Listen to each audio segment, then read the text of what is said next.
Спортскиот центар Джексон во Штип се гради по највисоки стандарди, истакна градоначалникот на општина Штип Иван Јорданов во синокешното гостување во Зум анализа на М-нет телевизија. Како што вели Јорданов, Джексон ќе има капацитет за 1100 гледачи, со 3 страно следење на надпреварите, со ФИБА подлука, а овој спортски храм кој ќе го има градот под Исурот ќе биде исклучиво за надпреварување, а не како тренинг центар. Спортскиот центар Джексон се гради по највисоки стандарди. ФИБА подлога, ФИБА пархет, трибинскиот простор е со капацитетност од 1100 посетители, 3 страно следење на надпреварите.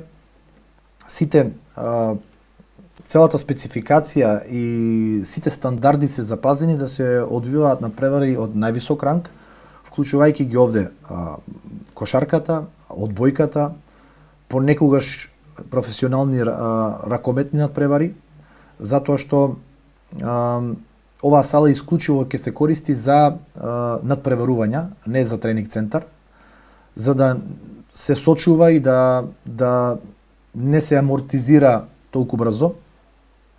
Дополнително овде како еден храм може да се одржуваат и други манифестации, турнири во индивидуални спортови, мислејќи овде на карате, на борење, на бокс, затоа што има огромен трибински простор, огромна површина на терен и помошни простори кои се во рамки на самиот спортски центар, кои ги задоволуваат потребите на едно надпреварување од висок ранг. Со изградбата на спортскиот центар Джексон, Штип ќе добие модерен спортски храм, со што значително ќе се подобри спортската инфраструктура, ќе се добие место каде ќе може да се играат европски надпревари.